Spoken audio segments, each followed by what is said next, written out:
Assalamualaikum warahmatullahi wabarakatuh. Selamat datang di channel Ngobrol Nikah. Pernahkah kalian melihat seorang wanita yang selalu tersenyum di depan banyak orang? Padahal setiap malam ia menangis diam-diam. Inilah kisah Laras. Di usia 23 tahun, ia menjadi istri seorang kepala desa yang dihormati seluruh warganya. Semua orang mengira hidupnya sempurna. Namun, tak seorang pun tahu bahwa setiap hari Laras sedang berjuang mempertahankan hidupnya sendiri. Bagaimana nasib Laras selanjutnya? Mari kita simak bersama. Ini dia.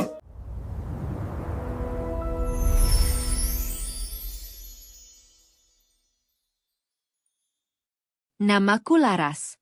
Usiaku baru 23 tahun. Banyak orang berkata bahwa aku adalah perempuan paling beruntung di desa ini. Suamiku adalah kepala desa, seorang laki-laki yang dihormati warga, sering diundang ke berbagai acara, dan dikenal sebagai sosok yang ramah kepada siapa saja. Setiap kali kami berjalan bersama, hampir semua orang menyapa dengan penuh hormat. "Selamat pagi, Pak Kepala Desa." "Sehat selalu, Bu Laras." Aku selalu membalas sapaan itu dengan senyum. Namun tidak seorang pun tahu, senyum itu seringkali menjadi caraku menyembunyikan rasa lelah. Pagi di rumah kami selalu dimulai bahkan sebelum matahari terbit. Aku sudah berada di dapur ketika ayam mulai berkokok. Sambil mengaduk sayur di atas kompor, aku menggendong Arka, anak keduaku yang baru berusia 1 tahun. Di ruang tengah, Adit yang baru berusia 3 tahun mulai memanggil, "Bu." Adit lapar. "Iya, Nak." "Sebentar ya." Aku mematikan api kompor, mengangkat Arka yang mulai menangis, lalu menyuapi Adit dengan tangan satunya. Perutku yang mulai membesar membuat setiap gerakan terasa semakin berat. Namun aku sudah terbiasa menjalani semuanya. Tak lama kemudian, suamiku keluar dari kamar. Namanya Bayu. Usianya 31 tahun. Ia mengenakan seragam dinas berwarna coklat muda. Aku segera menuangkan teh hangat ke dalam cangkir. "Mas, tehnya." Bayu duduk sambil membuka beberapa berkas. "Iya." Aku meletakkan sepiring nasi goreng di depannya. "Mas sempat sarapan dulu?" Bayu mengangguk. "Hari ini banyak tamu dari kecamatan. Mungkin pulangnya malam." "Baik, Mas." Aku tidak bertanya lebih jauh, karena hampir setiap hari jawabannya selalu sama. Belum selesai Bayu makan, suara ketukan pintu terdengar dari depan rumah. "Permisi, Pak." Seorang perangkat desa sudah berdiri di depan pintu. "Pak Bayu." Warga sudah menunggu di balai desa. Bayu segera berdiri. "Aku berangkat dulu." Aku mengangguk sambil merapikan kerah bajunya. "Hati-hati, Mas." Bayu tersenyum tipis. "Iya." Beberapa detik kemudian, mobil dinas meninggalkan halaman rumah. Aku kembali masuk. Rumah yang tadi sempat ramai kini kembali menjadi wilayahku seorang. Hari itu bahkan belum menunjukkan pukul 8 pagi. Namun pekerjaanku sudah terasa begitu panjang. Aku mencuci pakaian, menjemur baju, menyapu seluruh rumah, menggendong Arka yang terus ingin dipeluk, mengajari Adit mengenal huruf. Sesekali ada warga yang datang mengetuk pintu. "Bu Laras, Ibu ada gula?" "Bu Laras, boleh pinjam kursi lipat?" "Bu Laras, nanti siang ada rapat PKK." "Ya." Aku selalu berusaha membantu, karena aku tahu, menjadi istri kepala desa bukan hanya soal mendampingi suami, tetapi juga menjadi tempat warga menyampaikan berbagai keperluan. Menjelang siang, tubuhku mulai terasa semakin berat. Pinggangku pegal. Kedua kakiku mulai membengkak. Aku duduk sebentar di kursi teras. Belum sempat menarik napas panjang, Arka kembali menangis. Aku langsung menggendongnya. "Iya, Nak. Ibu di sini." Dari dalam rumah, Adit kembali memanggil, "Bu." Adit pipis. Aku kembali berdiri. Pelan-pelan melangkah masuk sambil menahan rasa pegal di seluruh tubuh. Tidak ada yang salah dengan semua itu. Aku mencintai anak-anakku. Aku juga mencintai keluargaku. Hanya saja, ada kalanya tubuh ini ingin berhenti sejenak untuk beristirahat. Sore harinya, ibu mertuaku datang berkunjung. Beliau langsung mengusap perutku yang mulai membesar. Semoga kali ini laki-laki lagi. Aku tersenyum kecil. Semoga bayi ini sehat, Bu. Beliau menggeleng pelan. Sehat itu sudah pasti. Tapi keluarga kita juga butuh penerus. Aku hanya menundukkan kepala. Tidak ingin memperpanjang pembicaraan. Karena aku tahu, kalimat seperti itu bukan baru sekali kudengar. Dan setiap kali mendengarnya, dadaku selalu terasa semakin sesak. Malam itu, setelah kedua anakku tertidur, aku berdiri cukup lama di depan jendela kamar. Dari kejauhan, lampu balai desa masih menyala terang. Suamiku belum juga pulang. Aku mengusap perlahan perutku yang semakin membesar. Lalu berbisik lirih. Ya Allah, kalau hari ini aku masih mampu bertahan, itu karena Engkau yang terus menguatkanku. Aku tidak meminta hidup yang mewah. Aku juga tidak meminta semua beban ini diangkat. Aku hanya berharap, semoga suatu hari nanti, ada seseorang yang benar-benar menatapku dan bertanya, "Laras, kamu juga capek, ya?" Saat itu aku belum tahu. Pertanyaan sederhana yang selama ini begitu ingin ku dengar akhirnya benar-benar datang. Namun bukan ketika hidupku sedang baik-baik saja, melainkan ketika tubuh dan hatiku sudah hampir tidak sanggup bertahan lagi. Sudah hampir 3 tahun aku menjadi istri kepala desa. Selama itu pula aku belajar satu hal. Menjadi istri seorang pemimpin ternyata bukan hanya tentang mendampingi suami, tetapi juga tentang belajar terus mengalah. Bahkan ketika tenaga yang kumiliki hampir benar-benar habis. Pagi itu rumah sudah ramai sejak matahari belum terlalu tinggi. Ibu mertuaku datang bersama 2 kakak perempuan Bayu. Mereka membawa beberapa makanan untuk acara keluarga yang akan diadakan siang nanti. Aku menyambut mereka sambil menggendong Arka. "Masuk, Bu." "Silakan." Ibu mertuaku tersenyum. "Laras, kamu kelihatan kurusan." Aku membalas dengan senyum tipis. "Mungkin karena anak-anak lagi aktif, Bu." Beliau mengangguk pelan. Namun beberapa saat kemudian, pandangannya beralih ke perutku yang mulai membesar. Usia kandungannya sudah berapa bulan sekarang? "Masuk bulan ke-6, Bu." "Semoga kali ini rezekinya lebih lengkap." Aku hanya mengangguk. Aku paham benar maksud kalimat itu. Saat sedang menyusun piring di meja makan, salah satu kakak iparku ikut berbicara. "Bayu itu anak tunggal. Kalau bisa memang jangan berhenti punya anak." Aku tetap tersenyum. "Iya, Mbak." Beliau kembali menambahkan, "Kalau penerus keluarga masih kurang, ya diusahakan lagi." Tanganku berhenti sesaat.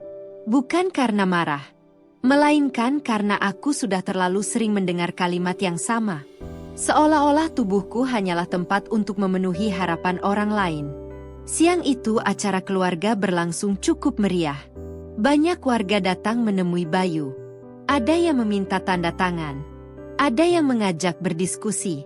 Ada pula yang sekadar ingin berfoto bersama. Semua memuji suamiku. "Pak Kepala Desa memang luar biasa. Desa sekarang makin maju." Aku ikut merasa bangga, karena aku tahu Bayu memang bekerja keras untuk desanya. Namun di tengah keramaian itu, tak ada satupun yang bertanya bagaimana keadaanku. Aku sibuk menuangkan minuman, mengangkat piring, mengawasi 2 anak yang terus berlarian. Sesekali menahan pinggang yang mulai terasa nyeri. Menjelang sore, tamu mulai berpamitan. Aku baru sempat duduk beberapa menit. Belum sempat memejamkan mata, Bayu menghampiriku. "Laras." "Iya, Mas. Besok pagi kita berangkat ke kecamatan. Ada acara." Aku mengangguk pelan. "Baik." Bayu kembali berkata, "Nanti siapkan juga pakaian anak-anak. Kalau bisa jangan terlambat." "Siap, Mas." Jawabanku singkat. Bukan karena marah, tetapi karena tubuhku benar-benar mulai kehabisan tenaga. Malam harinya, setelah anak-anak tertidur, aku sedang melipat pakaian di kamar. Bayu baru selesai mandi. Ia duduk di sampingku. "Laras." "Iya, Mas." "Kamu kenapa belakangan sering diam?" Aku tersenyum pelan. "Aku cuma capek." Bayu memandangku beberapa saat. "Lelah itu biasa. Kamu kan masih muda." Kalimat itu membuatku terdiam. Aku tahu Bayu tidak bermaksud menyakitiku. Namun saat itu aku merasa ia belum benar-benar mengerti apa yang sedang kurasakan. Aku menarik napas panjang. "Mas, boleh aku bicara?" Bayu mengangguk. "Tentu." Aku menatap wajah suamiku. "Aku bahagia jadi istrimu. Aku juga sangat sayang sama anak-anak. Tapi akhir-akhir ini, badanku sering sekali terasa berat." Bayu menggenggam tanganku. "Nanti kalau bayi ini lahir, kamu pasti lebih kuat."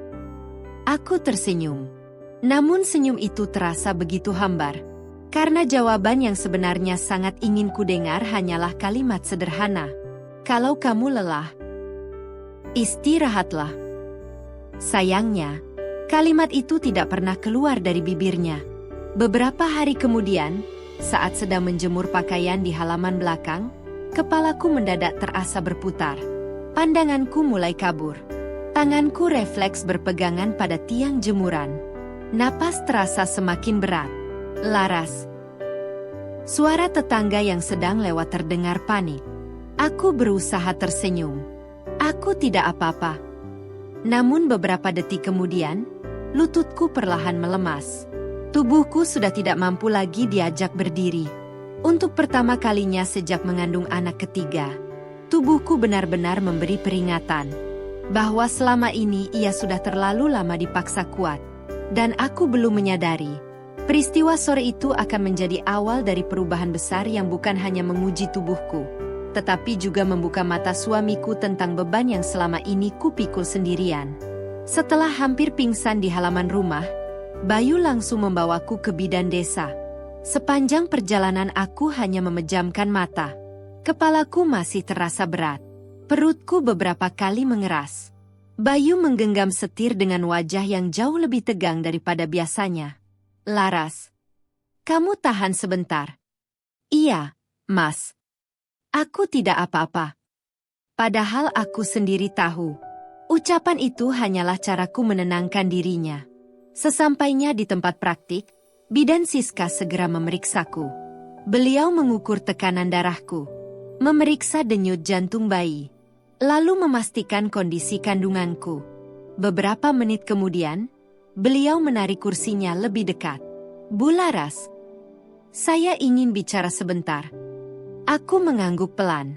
Bidan Siska menatapku dengan wajah serius. Kehamilan ibu sebenarnya baik, tapi tubuh ibu sudah terlalu lelah. Aku terdiam.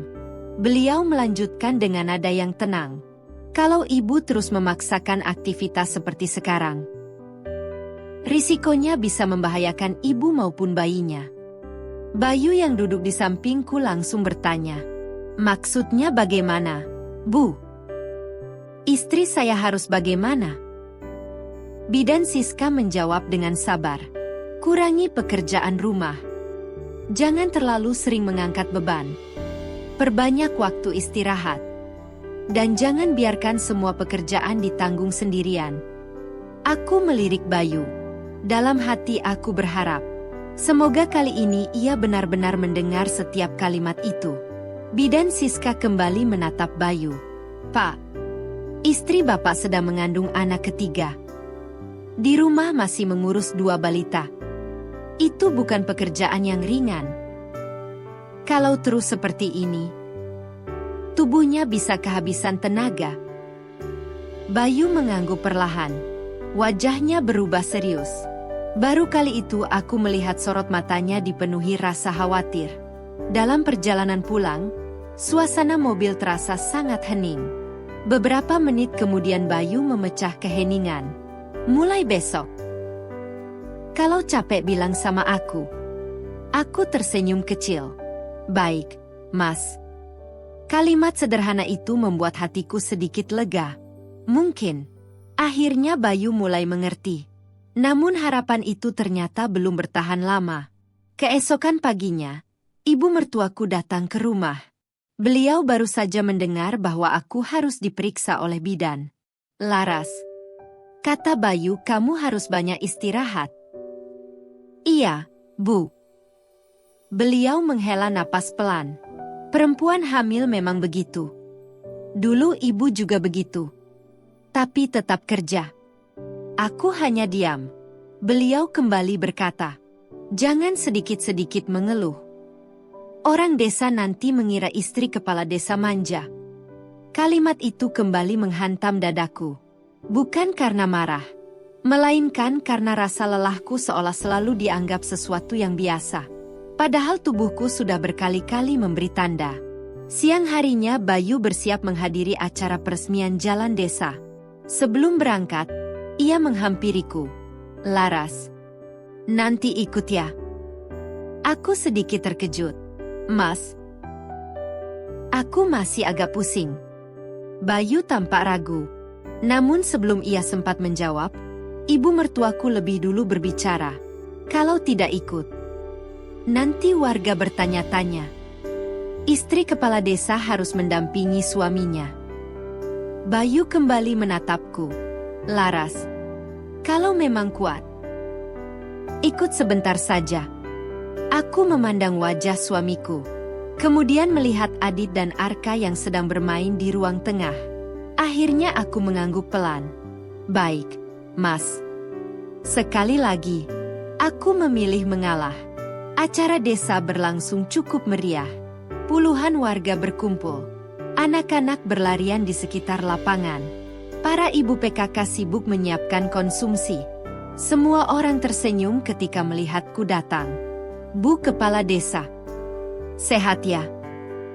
Semoga bayinya lahir dengan lancar. Aku membalas semua sapaan itu dengan senyum. Meski sebenarnya tubuhku mulai terasa semakin tidak nyaman. Kakiku membengkak, pinggangku terasa nyeri. Punggungku seperti menahan beban yang semakin berat. Namun aku tetap berdiri di samping Bayu, menemani setiap tamu yang datang, melayani setiap warga yang ingin berbincang. Sekitar 1 jam kemudian, pandanganku mulai berkunang-kunang. Suara warga terdengar semakin jauh. Aku mencoba mencari sebuah kursi untuk duduk sejenak. Namun sebelum sempat melangkah, perutku tiba-tiba terasa sangat kencang. Napas terasa sesak. Tanganku spontan berpegangan pada meja di dekatku. Laras. Bayu langsung menghampiri. Wajahnya berubah panik. Mas. Aku. Belum sempat menyelesaikan kalimat. Tubuhku kehilangan keseimbangan. Aku jatuh terduduk di hadapan puluhan warga. Suasana yang semula dipenuhi tawa mendadak berubah menjadi kepanikan. Bu Kepala Desa pingsan. Cepat panggil mobil. Hubungi bidan. Bayu langsung memeluk tubuhku yang mulai lemas. Tangannya gemetar. Untuk pertama kalinya sejak kami menikah, ia benar-benar melihat dengan mata kepalanya sendiri bahwa perempuan yang selama ini selalu terlihat kuat, ternyata sudah terlalu lama memikul beban seorang diri. Dan saat itu juga, Bayu mulai menyadari bahwa penghormatan dari seluruh desa tidak akan pernah berarti apa-apa jika ia gagal menjaga orang yang setiap hari menunggunya pulang ke rumah. Saat aku membuka mata, aroma obat langsung memenuhi hidungku. Langit-langit ruangan berwarna putih. Suara alat pemeriksa terdengar pelan di samping tempat tidur. Perlahan aku menyadari bahwa aku sudah berada di puskesmas. Aku menoleh ke samping. Bayu duduk di kursi dengan kepala tertunduk. Kedua tangannya saling menggenggam erat. Wajahnya terlihat jauh lebih pucat daripada biasanya. Saat melihatku membuka mata, ia langsung berdiri. Laras, Kamu sudah sadar? Aku mencoba tersenyum. Iya, Mas. Maaf. Bayu segera menggeleng. Jangan minta maaf. Harusnya aku yang minta maaf. Aku menatap wajahnya beberapa saat. Sudah lama aku tidak melihat sorot mata Bayu seperti itu. Sorot mata seorang suami yang benar-benar diliputi rasa khawatir. Tak lama kemudian, dokter masuk ke ruangan. Beliau membawa hasil pemeriksaan dan mempersilakan kami duduk lebih dekat. Pak Bayu. Bu Laras. Ada beberapa hal yang perlu saya sampaikan. Kami mengangguk pelan. Dokter mulai menjelaskan dengan suara tenang. Kondisi bayi saat ini masih baik. Namun kondisi ibunya tidak boleh dianggap sepele. Bayu langsung bertanya, apakah ada masalah serius, Dok? Dokter menghela napas pelan. Istri Bapak mengalami kelelahan fisik yang cukup berat. Tekanan darahnya mulai meningkat. Kalau kondisi ini terus dibiarkan, risikonya bisa membahayakan kehamilan. Ruangan mendadak terasa sunyi. Aku dapat mendengar napasku sendiri. Dokter kembali melanjutkan. Mulai hari ini, Bu Laras harus mengurangi aktivitas. Jangan terlalu lama berdiri. Jangan mengangkat beban berat. Dan yang paling penting, beliau membutuhkan ketenangan serta waktu istirahat yang cukup. Aku melihat Bayu menundukkan kepala, seolah setiap kalimat dokter sedang menghantam perasaannya. Sebelum kami pulang, dokter kembali menatap Bayu. Pak, kehamilan bukan hanya tanggung jawab seorang ibu. Dukungan suami sangat menentukan kondisi psikologis dan fisik ibu hamil. Bayu hanya mengangguk pelan.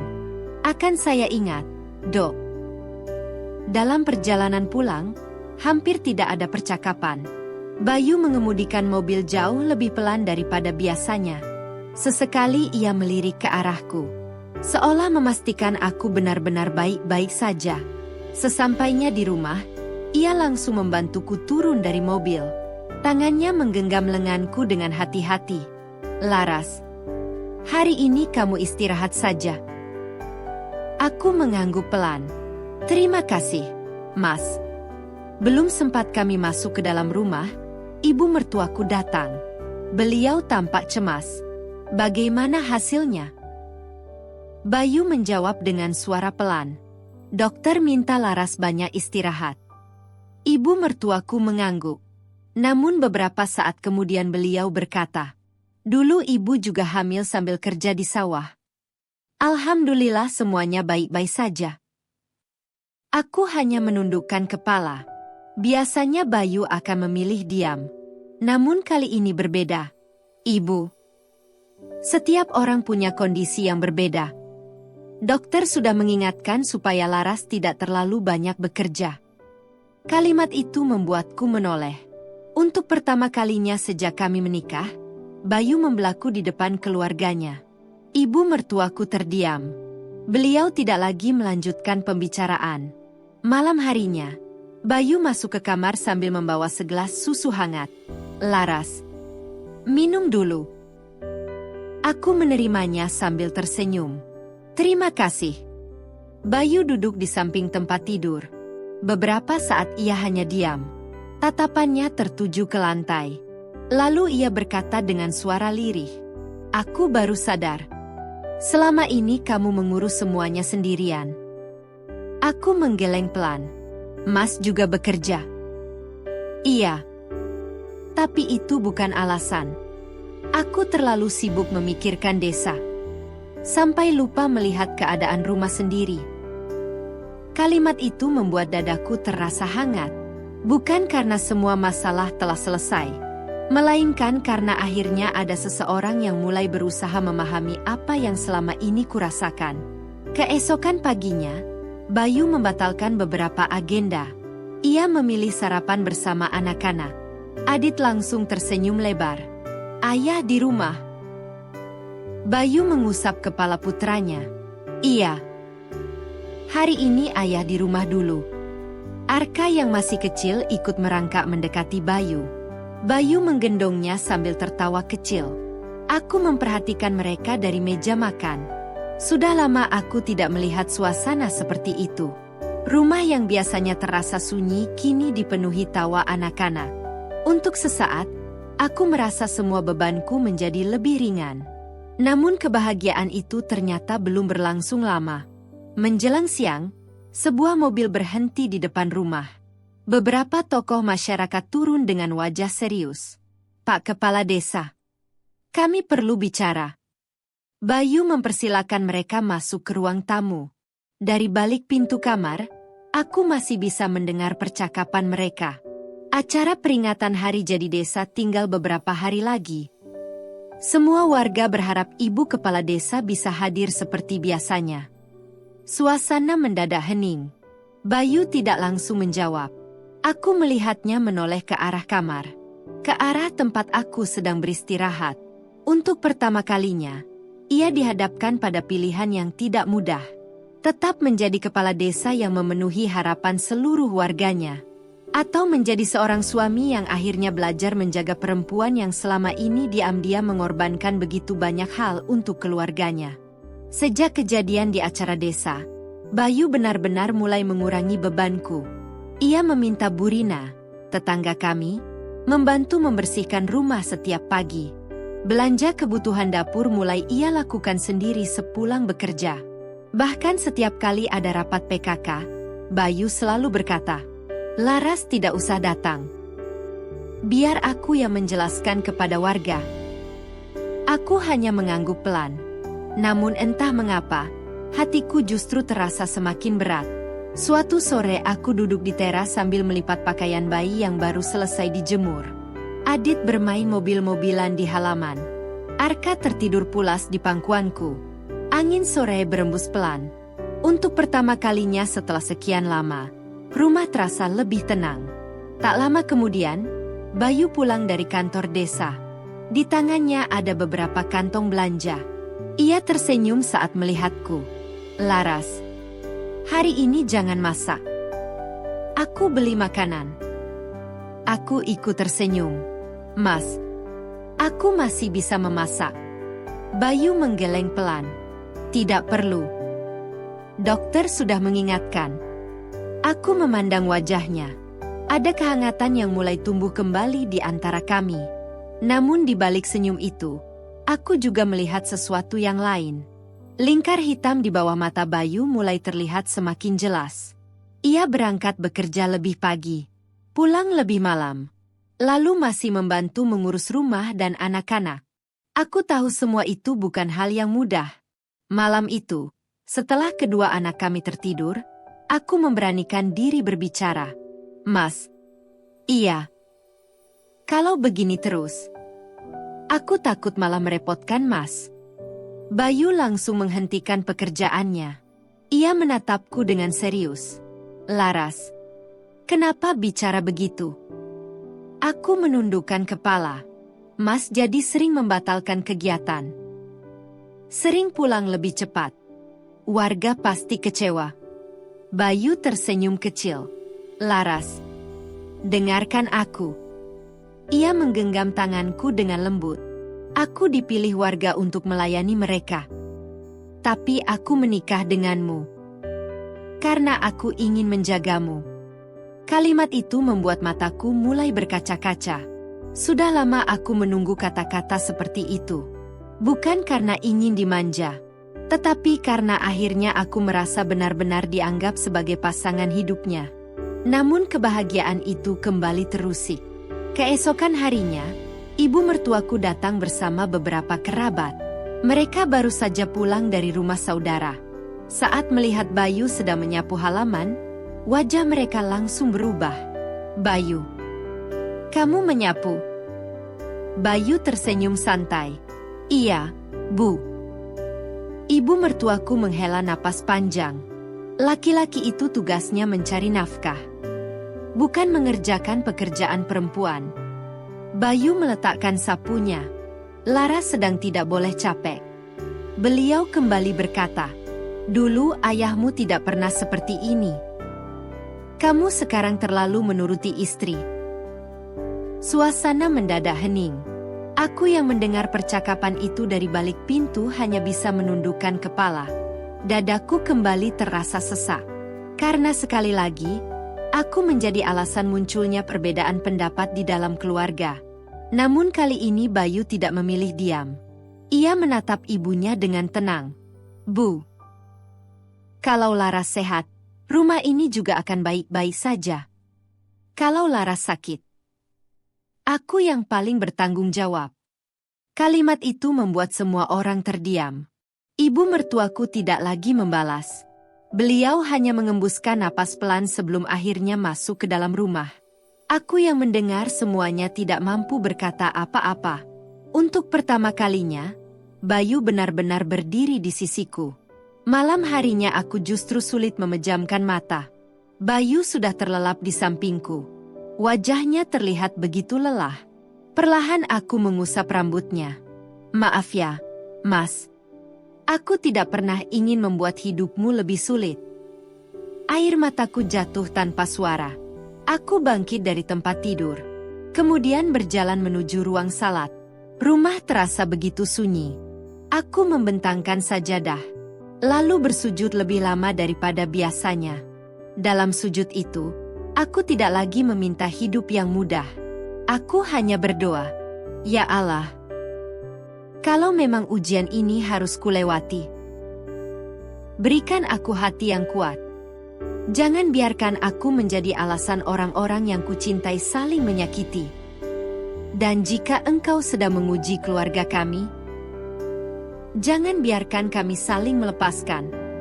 Air mataku terus membasahi sajadah.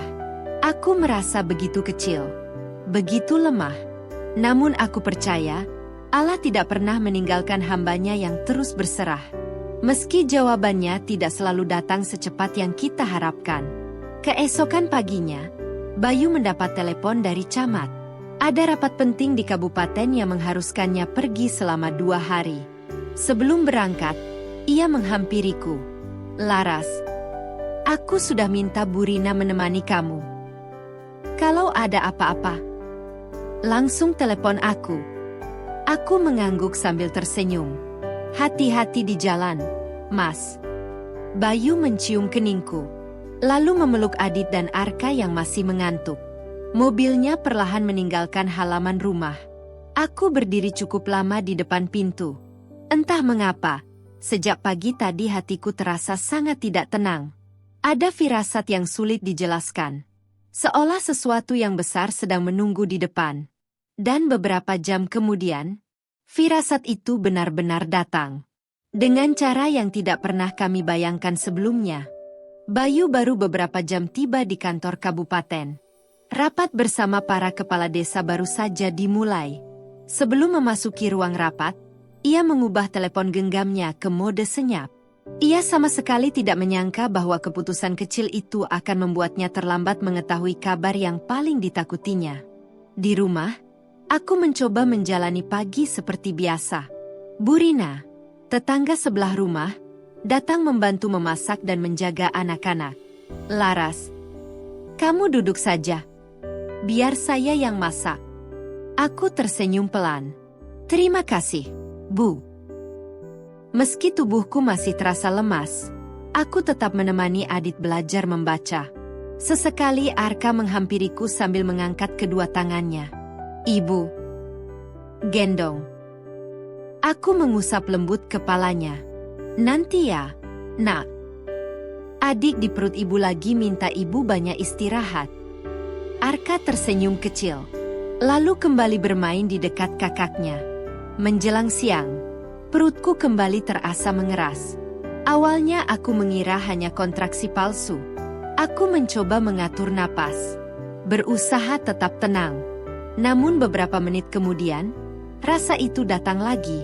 Kali ini lebih kuat, lebih menyakitkan. Tanganku spontan berpegangan pada pinggir meja. Wajahku mulai pucat. Bu Rina yang melihatku langsung menghampiri. "Laras, kamu kenapa?" Aku mencoba tersenyum. Sepertinya cuma capek. Belum selesai berbicara, rasa nyeri itu kembali datang. Aku langsung memegang perut. Air mataku menetes tanpa terasa. "Bu, sakit sekali. Bu Rina langsung panik. Ia segera memanggil beberapa tetangga. Dalam hitungan menit, rumah yang biasanya tenang berubah menjadi ramai. Beberapa warga membantu menyiapkan mobil. Yang lain menggendong Adit dan Arka agar tidak ikut panik. Aku segera dibawa ke puskesmas. Sepanjang perjalanan, aku hanya mampu beristighfar. Ya Allah, tolong jaga bayiku. Bu Rina terus menggenggam tanganku. Laras, sabar ya. Kita sudah hampir sampai. Aku mengangguk pelan. Namun rasa sakit itu terus datang bergantian. Setiap kali mencoba menarik napas, kontraksi kembali muncul. Sesampainya di puskesmas, dokter langsung melakukan pemeriksaan. Perawat segera membawaku ke ruang tindakan. Beberapa menit kemudian, wajah dokter berubah serius. Kontraksinya sudah cukup sering. Kami harus segera memberikan penanganan. Perawat langsung memasang infus. Tekanan darahku kembali diperiksa. Aku mulai merasa takut. Bukan takut menghadapi rasa sakit, melainkan takut apabila terjadi sesuatu pada bayi yang selama ini kujaga dengan segenap tenaga. Sementara itu, di ruang rapat kabupaten, acara baru memasuki sesi kedua. Bayu baru menyadari telepon genggamnya penuh dengan panggilan yang tidak terjawab. Belasan panggilan dari Bu Rina. Beberapa panggilan dari perangkat desa. Tangannya mulai gemetar. Ia segera menelepon kembali. Suara Bu Rina terdengar terburu-buru. Pak Bayu. Bu Laras masuk puskesmas. Dokter bilang kondisinya harus diawasi. Wajah Bayu langsung berubah pucat. Apa? Kenapa bisa begitu? Maaf, Pak. Saya tidak bisa menjelaskan lewat telepon. Kalau bisa Bapak segera pulang. Tanpa berpikir panjang, Bayu langsung berdiri. Ia menghampiri Pak Camat. Maaf, Pak. Istri saya masuk rumah sakit. Saya harus pulang sekarang. Pak Camat mengangguk penuh pengertian. Silakan. Keluarga tetap yang utama. Bayu segera berlari keluar ruangan. Untuk pertama kalinya sejak menjabat sebagai kepala desa, ia meninggalkan rapat resmi sebelum acara selesai. Perjalanan pulang terasa begitu panjang. Jalan yang biasanya terasa dekat kini seolah tidak pernah berakhir. Bayu menggenggam setir dengan erat. Berkali-kali ia berdoa di dalam hati. Ya Allah, tolong jaga istriku. Di sepanjang perjalanan, bayangan tentang Laras terus memenuhi pikirannya. Ia teringat ketika Laras tetap memasak meski tubuhnya gemetar. Ia teringat saat Laras tetap berdiri mendampinginya di acara desa walaupun kakinya membengkak. Ia juga teringat setiap kali Laras menjawab dengan senyum. Aku tidak apa-apa, Mas. Baru saat itu Bayu benar-benar memahami arti dari kalimat tersebut. Laras tidak pernah benar-benar baik-baik saja. Ia hanya memilih menyembunyikan rasa sakitnya agar suaminya tidak ikut terbebani. Air mata Bayu akhirnya jatuh. Untuk pertama kalinya dalam hidupnya, ia merasa gagal menjaga orang yang paling ia cintai. Sore mulai menjelang ketika Bayu akhirnya tiba di puskesmas. Ia berlari menuju ruang perawatan tanpa sempat beristirahat. Dari balik pintu kaca, ia melihatku terbaring di atas tempat tidur. Infus terpasang di tangan kiriku. Wajahku tampak pucat.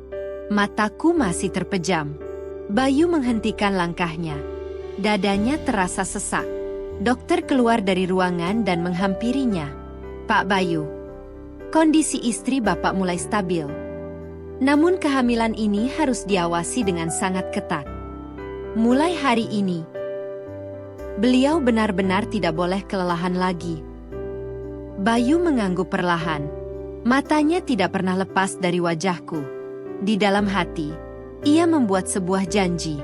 Apapun yang harus ia korbankan, jabatan, waktu, atau pekerjaannya, ia tidak akan membiarkan istrinya kembali berjuang sendirian. Namun Bayu belum mengetahui satu kenyataan, bahwa ujian terbesar bagi keluarga kami ternyata belum benar-benar berakhir. Dan keputusan yang akan ia ambil setelah hari itu akan mengubah hidup kami untuk selamanya. Aku membuka mata perlahan. Suara tetesan infus terdengar pelan di samping tempat tidur. Rasa nyeri di perut mulai berkurang. Namun tubuhku masih terasa sangat lemah. Saat menoleh ke samping, kulihat Bayu sedang duduk sambil menggenggam tanganku. Matanya merah. Wajahnya tampak lelah. Sepertinya ia belum tidur semalaman. Begitu melihatku membuka mata, ia langsung berdiri. "Laras. Alhamdulillah. Kamu sudah bangun." Aku mencoba tersenyum. "Mas, maaf ya." Bayu langsung menggeleng. Jangan pernah minta maaf lagi." Suaranya bergetar. Yang seharusnya minta maaf itu aku. Aku hanya memandang wajahnya. Sudah lama aku tidak melihat Bayu menangis. Tangannya menggenggam jemariku lebih erat, seolah takut kehilanganku. Tak lama kemudian, dokter kembali masuk ke ruangan.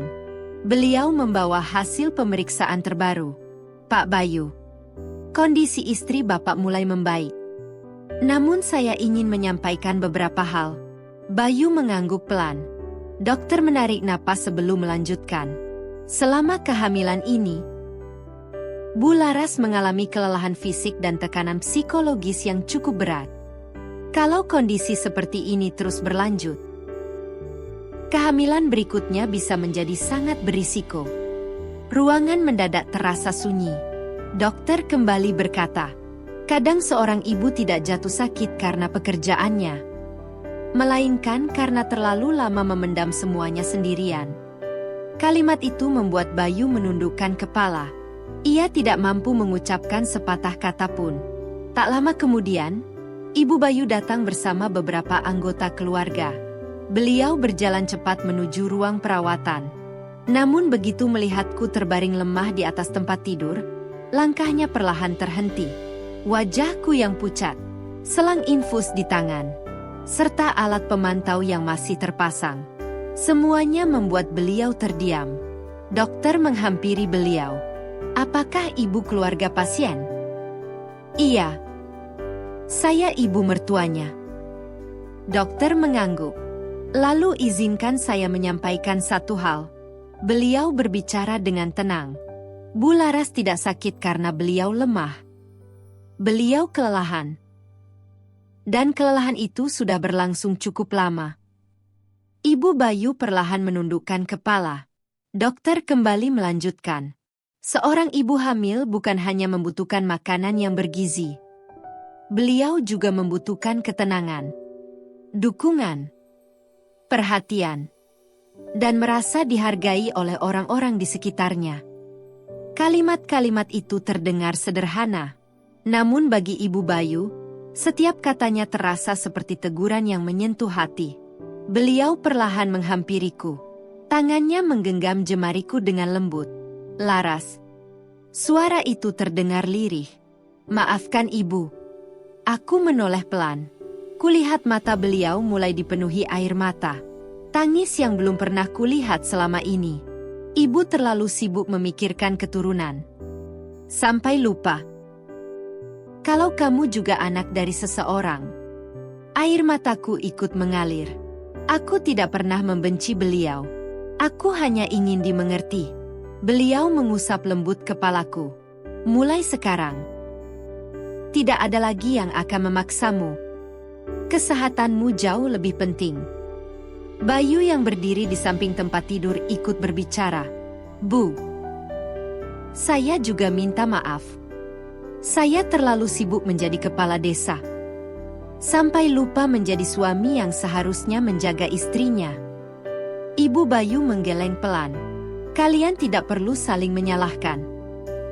Yang penting, mulai hari ini kita sama-sama berubah." Ruangan kembali dipenuhi keheningan. Namun kali ini keheningan itu terasa berbeda.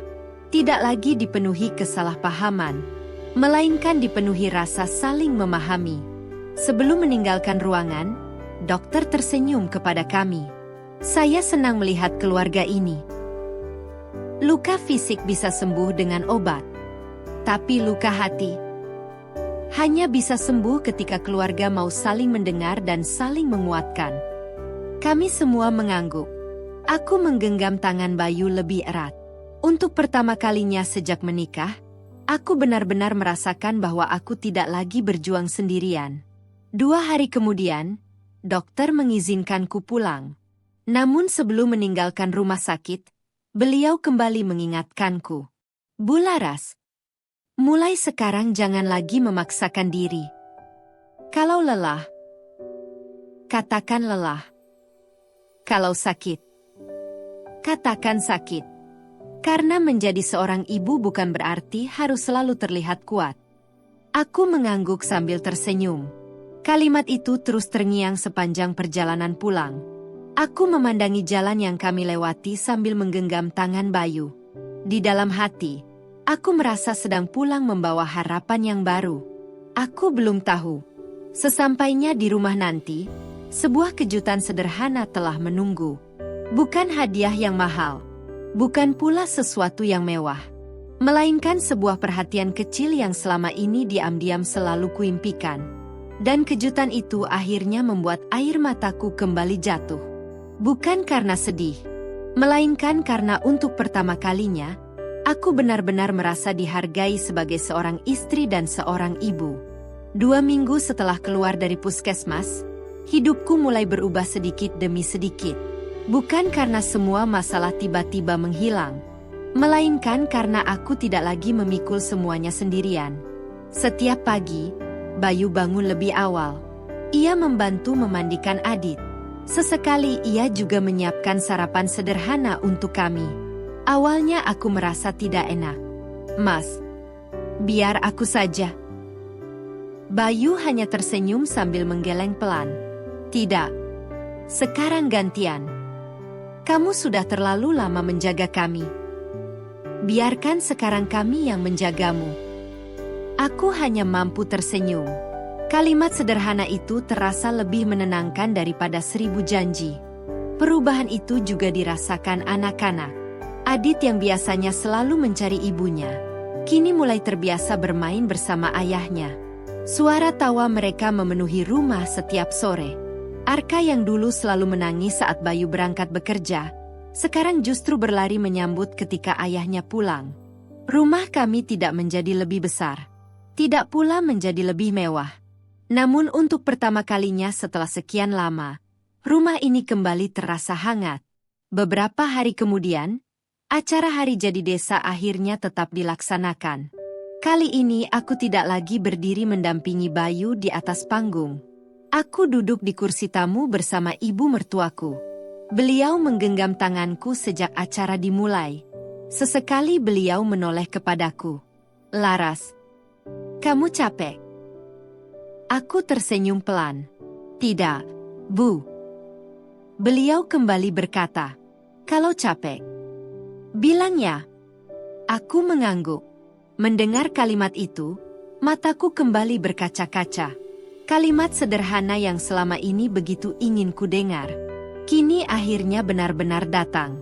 Di akhir acara, Bayu berdiri di depan seluruh warga. Setelah menyampaikan laporan pembangunan desa, ia menarik napas panjang. Warga yang saya hormati, sebelum kita pulang, izinkan saya menyampaikan satu hal. Semua orang mulai memperhatikannya. Bayu melanjutkan dengan suara yang tenang. Selama ini saya selalu berusaha menjadi kepala desa yang baik. Tetapi beberapa waktu lalu, saya hampir gagal menjadi seorang suami. Suasana mendadak hening. Bayu kembali berbicara. Saya terlalu sibuk mengurus desa, sampai lupa bahwa di rumah ada seseorang yang setiap hari berjuang tanpa pernah mengeluh. Ia menoleh ke arahku. Mataku langsung dipenuhi air mata. Bayu tersenyum tipis. Hari ini saya ingin mengucapkan terima kasih kepada istri saya. Dan saya juga ingin meminta maaf di depan seluruh warga. Karena saya baru menyadari bahwa perempuan yang tampak kuat tetap membutuhkan tempat untuk bersandar. Tak sedikit warga yang ikut terdiam. Beberapa ibu mengusap air mata mereka. Bahkan para perangkat desa saling berpandangan tanpa berkata apa-apa. Sepulang dari acara itu, ibu mertuaku menghampiriku. Beliau membawa sebuah kotak kayu kecil. Laras, ibu punya sesuatu. Aku membukanya perlahan. Di dalamnya terdapat gelang emas peninggalan almarhum Nenek Bayu. Aku terkejut. Bu, ini terlalu berharga. Beliau tersenyum sambil mengusap kepalaku. Yang lebih berharga adalah kamu. Terima kasih. Karena sudah menjaga anak saya. Dan maaf. Karena ibu pernah lupa menjagamu. Aku tidak mampu lagi menahan air mata. Aku langsung memeluk beliau. Tangis kami pecah di halaman rumah. Bukan tangis karena luka. Melainkan tangis karena akhirnya kami saling memahami. Beberapa bulan kemudian, hari yang kami tunggu akhirnya tiba. Dengan izin Allah, bayi kami lahir dengan selamat. Seorang anak perempuan yang sehat dan mungil. Tangis pertamanya memenuhi ruang persalinan. Bayu menggendong putri kami dengan mata yang berkaca-kaca. Ia mendekat kepadaku. Laras, terima kasih. Aku tersenyum lemah. Bukan aku yang harus kamu terima kasih, Mas. Semua ini karena Allah masih memberi kita kesempatan. Bayu mengangguk. Ia mencium keningku dengan penuh haru. Lalu menggenggam tanganku lebih erat daripada sebelumnya. Saat itu aku akhirnya mengerti. Ada doa yang dijawab Allah dengan cara yang tidak langsung kita pahami. Dulu aku terus memohon agar rumah tanggaku diselamatkan. Aku berharap Allah segera mengubah keadaan. Namun ternyata, Allah lebih dahulu mengubah hati orang-orang yang ada di dalam rumah itu. Suamiku belajar menjadi pendamping yang lebih baik. Ibu mertuaku belajar memahami. Dan aku belajar bahwa meminta pertolongan bukanlah tanda kelemahan. Karena seorang istri tidak diciptakan untuk memikul semuanya sendirian. Rumah tangga bukan tentang siapa yang paling kuat, melainkan tentang siapa yang bersedia saling menguatkan ketika salah satunya mulai kelelahan. Kini setiap kali melihat Bayu bermain bersama anak-anak kami, aku selalu teringat doa yang pernah kupanjatkan di tengah malam. Doa yang dulu terasa belum dijawab. Padahal sesungguhnya, Allah sedang menyusun jawaban terbaik sedikit demi sedikit. Dan aku percaya, selama suami dan istri masih mau saling mendengar, saling memahami, serta saling menggenggam tangan dalam setiap ujian, rumah yang hampir runtuh pun akan selalu memiliki kesempatan untuk kembali menjadi tempat paling nyaman untuk pulang.